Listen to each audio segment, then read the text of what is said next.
And welcome to the second episode of Going Nowhere. Just like last time, we didn't start with any discussion about what we're going to talk about today, so I'm just going to kick it off with what the hell is going on in my world.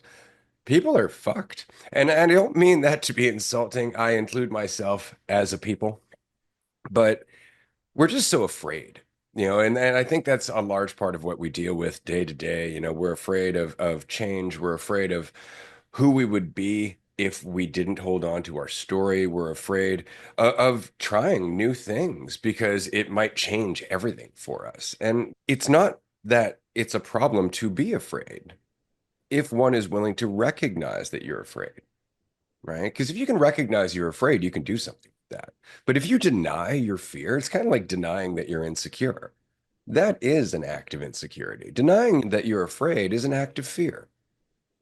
Because of course you're afraid. Fear is always an option, right? It's always going to be an option. There's always going to be shit you don't know. There's always going to be things that may happen that you don't know you can deal with. That's always going to be an option as a human being. But recognizing that allows you to move through it. And I've been getting a lot of that this week because, as you know, Dualistic Unity is doing a bunch of things. We have our karaoke business, which is growing rather quickly. We have a new Canada Day celebration that is coming up here in Nanaimo at the Port Theatre. On the evening of Canada Day, we're having a tragically hip cover band come and celebrate Canada Day and Canadians and Canadianisms because it's a great way to bring people together. And so we've been working really hard to arrange that. But of course, every step of the way, you have to deal with suppliers, you have to deal with advertisers, you have to deal with the venue, you have to deal with the band. And just like in growing the karaoke business, where you also have to deal with different venues and different people and different crowds and so on and so forth, what you run across very often is that I don't know if this will work. We've never done it. Likely it won't. So let's not bother trying. And every time that we manage to work with somebody through that obstacle, it ends up turning out great. Like, even if it's not a huge resounding success, it's not nearly the failure that people tend to assume it will be. And I find it just fascinating how much of my time and my life, that's what I did. It's not that I was defeated. It wasn't that I couldn't go out and do these things. I defeated myself. I defeated myself because I was afraid of failing. I defeated myself because I was afraid of not knowing who I'd be if suddenly I could accomplish these things. It's funny that we actually become afraid of success to some degree because we become so attached to the story that we're used to. And we don't know that we protect that story, but we do. Every time somebody comes over and says, "Hey, do you want to try this thing that you have no idea how to do, but you could learn if you just put the time and attention in?" More often than not, we're like, "No, because where's the certainty? How do I know how it's going to turn out?" And isn't that funny? Because what else do we have other than time? We have our entire lives to try shit. And we forget in the pursuit of security that life really is a chance to experiment. It's a chance to live and enjoy things. Maybe not enjoy things, but to get immersed in things. Not for the end result, but because at some point the end is going to come. You're going to die eventually. And nothing you do now is in any way going to hold that off. So why not do it for its own sake? Why not do it to see if you can? So I think I'm going to start there because I find that's a lot of what people I talk to are dealing with. It's a lot of what I deal with. And it's a lot of what we've been pushing through with dualistic unity. Because of course, like, we're a podcast, and then we did retreats, and we didn't know if we could do that. And then we started doing other stuff. We didn't know if we could do that. And then we wrote a book. Now we're doing events and hosting karaoke and doing all kinds of other things. And why not? Why not? Yeah, no, I resonate a lot with that fear. And it's interesting, it's just a constant thing, to be honest. Like whether, I kind of let it hold me back or not, like both is happening, on a daily basis, to be honest. I feel like there is this thing when you see the denying fear, that whole thing. I feel that is the most difficult part because it's like if you're denying it, not seeing it really. It's more like you create like I feel you create like a little sub story. That kind of goes around the fear and creates a different story if that is the reason you're not doing it right. And I've been doing this a lot. And another thing I just that popped into my head was kind of this. Uh, and like when you push through the fear, right? I think there's different things. One thing is just, as you imagine, like just experimenting for no reason, just having fun. And then there's the other side of the coin, which I was really good at doing before. And that was just pushing so hard through it because something I wanted so badly. You know what I mean? So I feel like that didn't lead me anywhere either, to be, or it led me somewhere. It's like I'm not. I don't have a problem with that being a big part of my life, but that's also a thing, right? Like, why do you want to push through that fear? But then again, sometimes I'm using that now as like an excuse to not do it again. So it's a complex thing. Absolutely. It's all gray area. And I wonder about that too, because I think one of the things I've noticed a lot over the last year, especially, is how easy it is to vilify previous ways of doing things and not just accept that they made sense at the time. I've mentioned this previously that if I ever get a tattoo, it's going to be just on my forearm and it's going to say it seemed like a good idea at the time.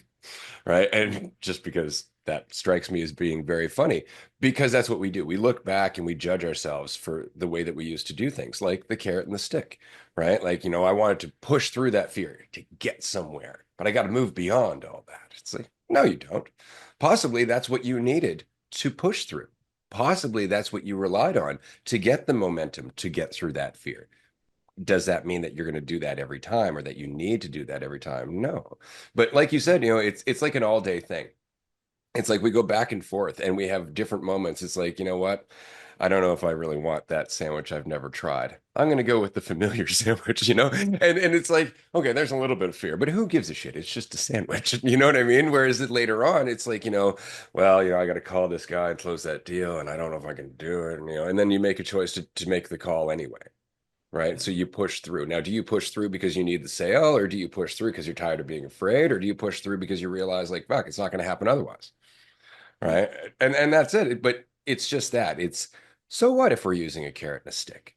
Right. So what? It's not a problem unless it becomes another addiction, and unless it becomes another attachment, or it becomes something like with fear that we just don't recognize we're doing. Right. Because then it's just what we do all the time. It's like learning a single strategy for dealing with life and then never questioning if there are other strategies.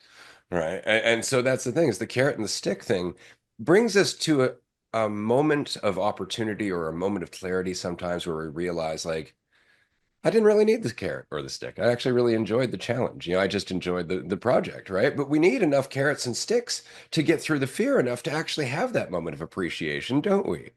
Right? Isn't that funny? Like we want to vilify ourselves, like I'm above the carrot and the stick now. It's like, why do you need to do that? Because that's just another act of fear, isn't it? You're just defining yourself as being above where you used to be. What is better, to be above all the things that you used to do, or to have them all in your toolkit that you can learn from and accept all the time?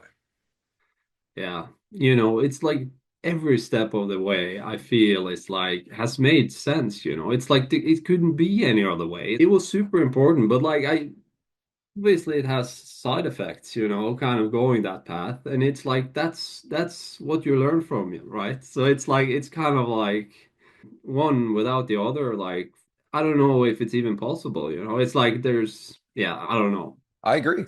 I don't know if it's possible to learn all of this without the process of stumbling and failing and having some consequence. I think that's what life's all about, frankly. And admittedly, like I'm in my mid 40s now.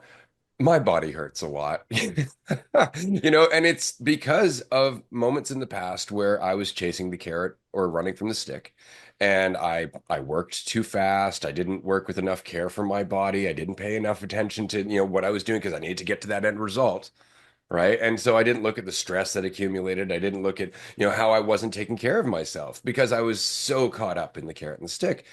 Now, I wake up, I'm like, oh my God, I got to stretch. I got to do all that. And I remember like old injuries. I picture myself as a 15-year-old desperately like hauling giant pallets off of a truck at the grocery store I worked at. While like the massive 25 and 30-year-old employees were just laughing at this little kid just scrambling like a motherfucker because I didn't want to lose my job. Otherwise, I wouldn't have had a place to live. And so there was all this. And I remember those moments now, and I look back and go, man, I so much of that was just fear of losing the job, wanting to fit in, wanting to be looked at as a good worker, wanting to be approved of, all of that stuff. And when I look back now at the injuries that I took as a result of just not paying attention, I pay attention now. It's exactly it. All of a sudden I'm unloading something off a truck for a buddy or something like that, and I slow the fuck down. That's what I do. I don't think to myself, "Oh, he's really gonna like me if I do this fast." Like I just don't anymore, and it's because of those lessons. It's because of those consequences.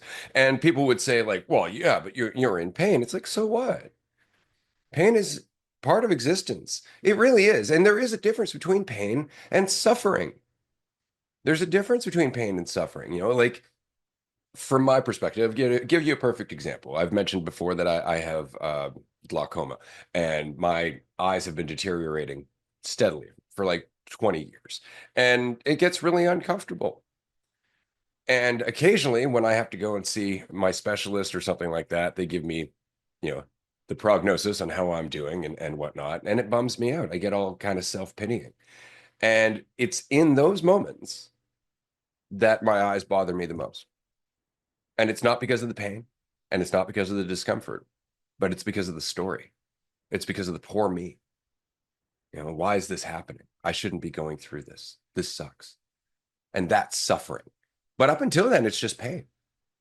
Isn't that interesting? Up until the story, it's just pain.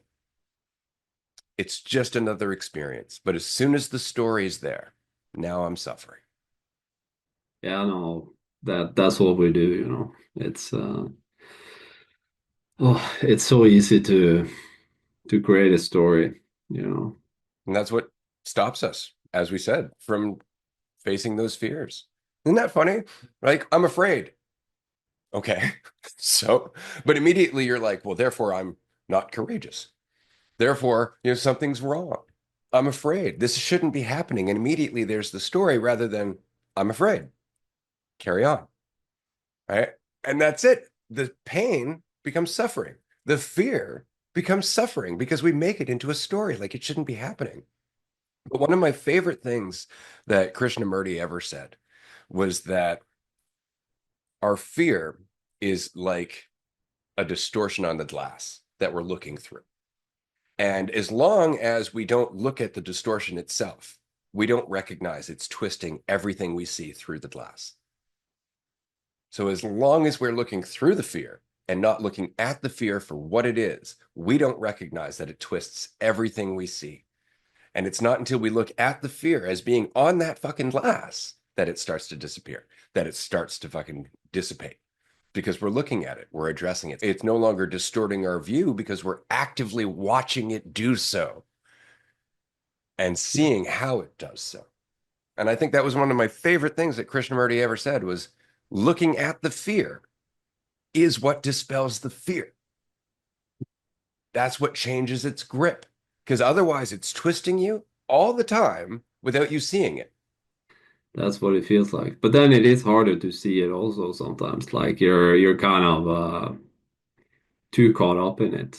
But yeah, I think like for me, like the whole thing there, for example, karaoke at the retreats, right? It's a very good example because I don't remember, I think maybe it was the second retreat where I got this realization that like all the fear and also self-judgment, the fear before and the self-judgment afterwards, how much that was because I went up and did it anyway, right? Because, but I just noticed like how all the fear before and the distortion after completely made me miss out on what was happening in the room. The person before me is singing, the person after me.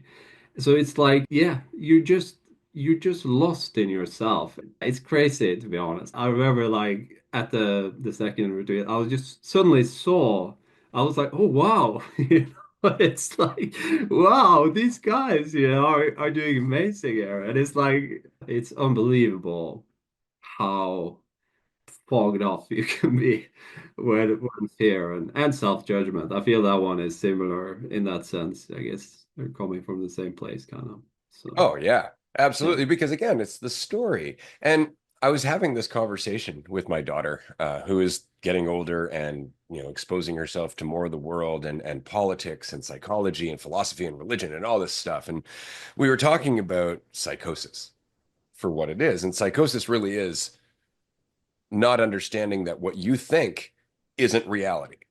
Like you just get caught up in the idea that what you're thinking is reality and it separates you from reality. And people go, psychosis. Oh, you're a psycho. It's like, no, psychosis happens all the time in the slightest ways, you know, all the time. And we don't recognize it because we have been conditioned to always be thinking about the character that we think we are, how we're doing, where we're going, what other people think of us, so on and so forth. These are all things that we've become used to over our life, and we don't recognize that's psychosis Mm. because you don't really know. That's the funniest part about it is that you really don't know. So that whole afternoon that you spent worrying about somebody that may have judged you for something you did yesterday is all in your head. It doesn't Mm. actually exist. And the only reason that you're doubling down on it is so you can feel like you're in control of the fear and the self-judgment that you yourself are putting yourself through. And so you're like, aha, I'll think my way through the scenarios until Yeah. I feel better. And it's like you just doubled down on the psychosis instead of just letting it go and going, I don't really know. I'm just thinking about shit that's not real. You continue to think about it as if it is real. And that's, I think, our biggest problem as a whole. And again, not a problem in that like we're doing it wrong, but a problem in that we don't recognize that we're doing it. And so we get caught in it, exactly like you were saying. And to recognize you're doing it has such a profound impact on everyone around you. It's insane. I have been dealing with over the last year a problem, as you know, because you've been to some of the retreats where people will enjoy my company, but because I don't put up walls as a whole, I'm a very open person. I work very hard to be an open person. And unless you give me the impression that I have to put a wall up, I don't. And I really prefer not to as a whole because it takes away from the attention. What is the wall other than protecting the character? Right? So if all of a sudden I have to think about you being a danger to me, now there's the story, and immediately we don't feel as close. Isn't that funny? Immediately in the conversation, there's a wall, there's a division, and it's only conceptual. It only exists in my head, but you can feel it nonetheless. And when it's not there, what you notice is that the people around you stop giving into their stories as much too. Why? Well, because your attention's actually on where you are. You're actually engaged with them here, now, not as a character in a story, not as a part of the script, but as somebody in this present moment with you. And so it draws us out. It draws us out of our story when somebody is not in theirs. Mm. It's incredible. But you could be that person not in your story, feeling very conscious, feeling very alive and very aware. And you sitting beside somebody who is lost in their story will almost feel like they're in a separate room, Mm. despite sitting right beside you. There will be a couple of seconds delay behind every response that they give you, and it's because it's running through the filter of their story. You can actually feel the difference in pace when you're stuck in your story. It's kind of like you're just walking through fucking mud. And it's because every single thing you say and every single thing you do has to be referenced and relative to everything else in the story that you're continuing to carry around. It's exhausting. It's exhausting, and there's no way to interact with people in a genuine, authentic way while you do it because all you're doing is playing out a story that's not real. And it's crazy to watch it happen. But this is why I love karaoke because karaoke, I'm just in the song. Just in the song. I'm not in my opinion of the song or my opinion of the singer. I'm not thinking about how I did last time or what I'm going to sing next time. I'm just in the song. And that's what brings it out. People are just like, yeah, that's right. We can just be in the song. Right. And that's just a metaphor for life. It's all a song. I feel that.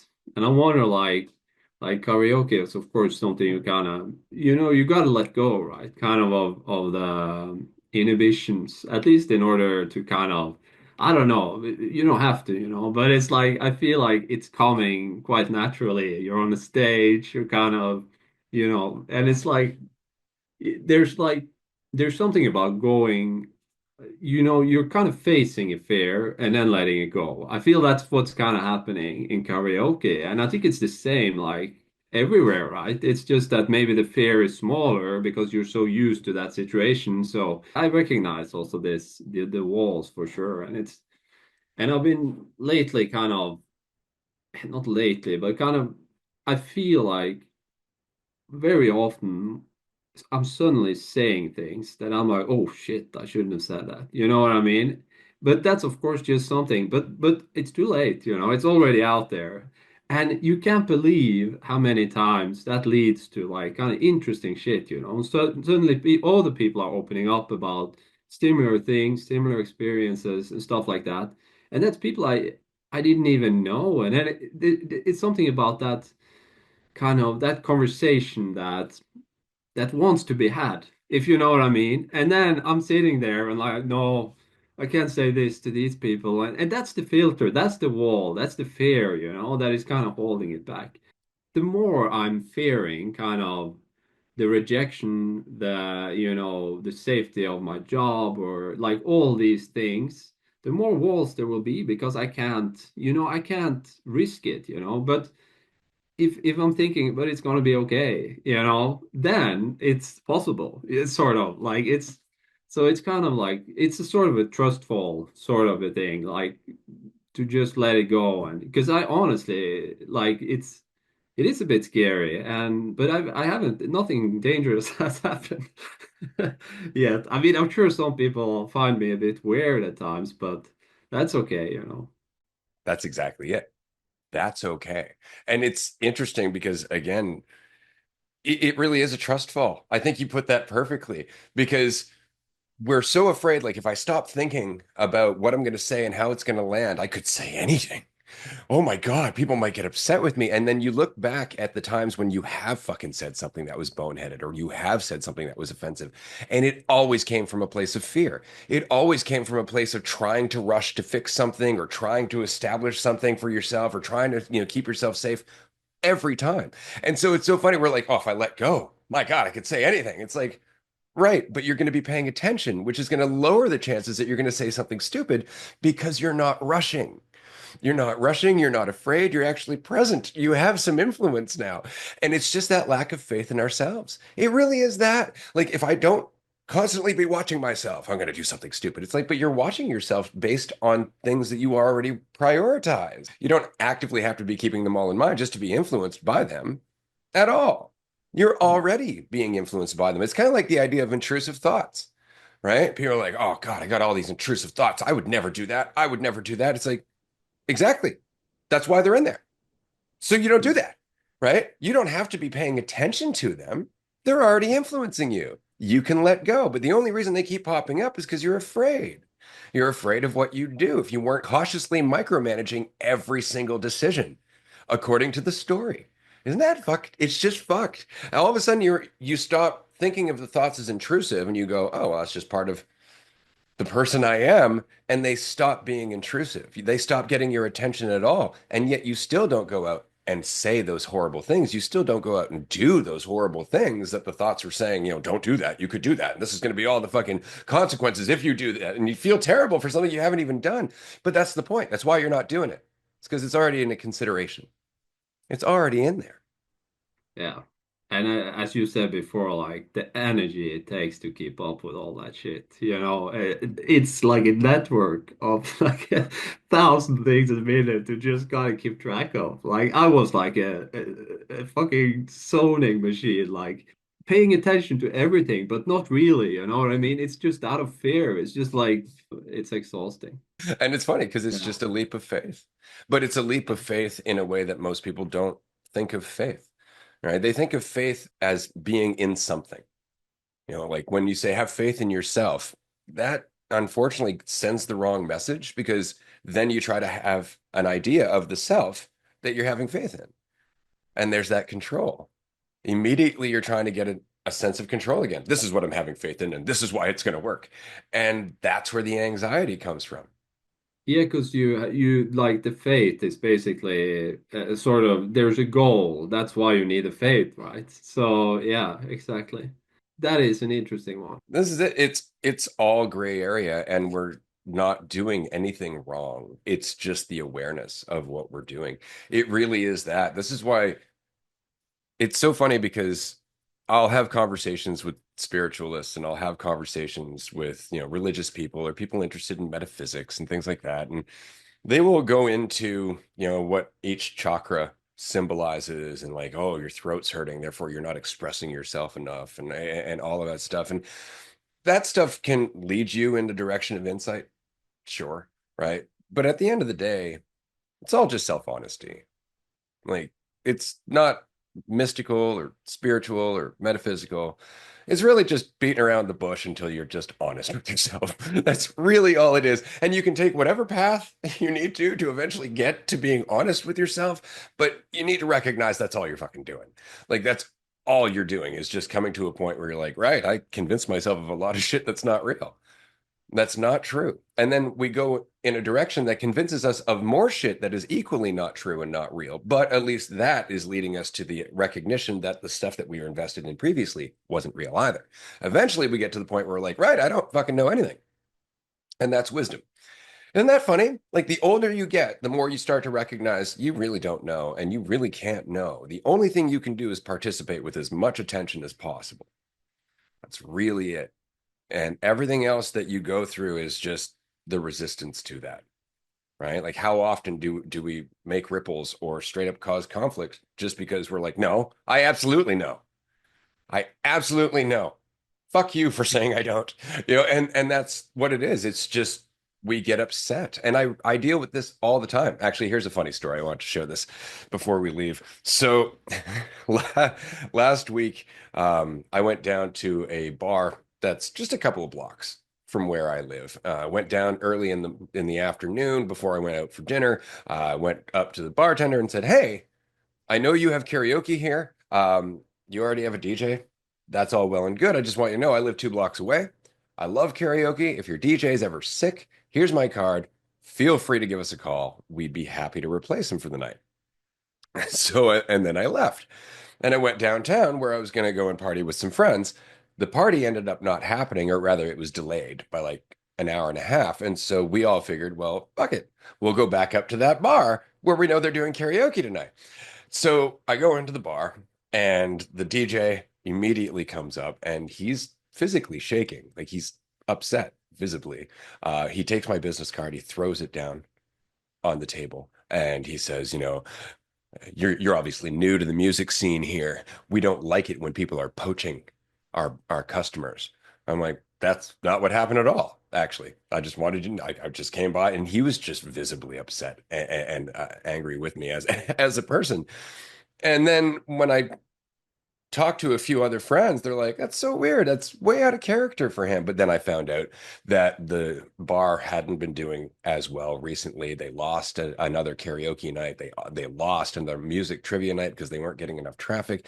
And so the response that I got from this guy had nothing to do with me and nothing to do with my intentions in going in there, and everything to do with the fact that he was already afraid of losing what he was attached to. And so all of a sudden, I got the brunt of that. And I was really happy about the fact that at no point did I think to myself, well, shit, I did something wrong, because I didn't. And I was very clear about that. But see, that's the point, is that at one point, if my intentions had come from a place where I was afraid, like I need to build this karaoke business. Oh my God, I need to go get customers. I would have went in there like, we can replace your karaoke guy. We're better, and all that stuff. And I didn't do that whatsoever because I don't have that intention. And so all of a sudden, when the conflict came about, I just had faith in myself. I just had faith. Again, I didn't need to go back to the story like, am I being selfish? Am I poaching? Because I know myself. I know myself well enough because I'm self-honest.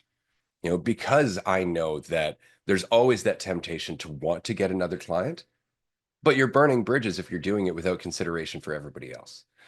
And actually, this is something that Amanda had said a couple of days ago to someone, and I thought it was brilliant. She was talking about intelligence and they were saying like, we have a friend who's an incredibly intelligent person, but they're just kind of selfish. And Amanda had made the point like, well, if they're that intelligent, then they would have more consideration. Like if you are that intelligent, you just spend more time considering other people because you recognize you're causing ripples in other people's lives all the time. What is consideration other than just intelligence in motion? Yeah. So it's just about paying attention. And we've conveniently separated them, as in like I don't know what it's called. It's like intelligence and like EQ or something. Yeah. So yeah, it's interesting. Let's keep them separate so we can yeah. Absolutely. You can be a brilliant motherfucker who just happens to be a selfish asshole. It's like, that doesn't sound very brilliant, because that Exactly. selfishness comes back to you. Are you not smart enough to see that? You know, Yeah. and that's it. That's exactly what it is. It's kind of like the business mentality here in town. And I know this is frequently the case anywhere. It's that fear of competition. It's that wanting to be the only source of whatever it might be and kind of shying away from collaboration. But it's like the expression, a rising tide lifts all ships, Mm, right? This is why for karaoke, I regularly go out to other karaoke bars when I'm not hosting karaoke and I cheer on their DJ. I don't yeah. go to the karaoke bar and even mention that we do karaoke. I go to the karaoke bar and cheer on everybody singing and cheer on the DJ for encouraging them to sing because it's not about the contract. It's not about who's DJing. It's about somebody DJing. And this is something that people here in town are just starting to recognize is that I'm not promoting a karaoke business. I'm promoting karaoke. Mm, I'm yeah. promoting the ripple that goes with karaoke. And that's a decidedly different intention than any of the DJs here in town are used to. And so they're seeing us going, oh, they're coming for us. And we're just like, hey, how can we help you? Mm, And so there's this transition period we're in right now where they have to look at their fear, look at the evidence, and then come to some recognition that they're not the same thing. It's kind of like when you tell yourself you're not good at something, nobody likes you, blah, blah, blah. And then you stop telling yourself that story and you look at actually all the evidence from your life and you recognize, like, oh, it's not really based on anything except the way I want to see things, right? It's not based on anything except the way I want to see things. I find that fascinating. no, but that's really cool. I really that's cool, and that you're starting to see that shift actually in the community already. Like, that people are recognizing this because, yeah, that's incredible. That's cool. And it's doing that with everything. I'm using karaoke as a good example, but I go for breakfast downtown. I chat up everybody. I go into a business.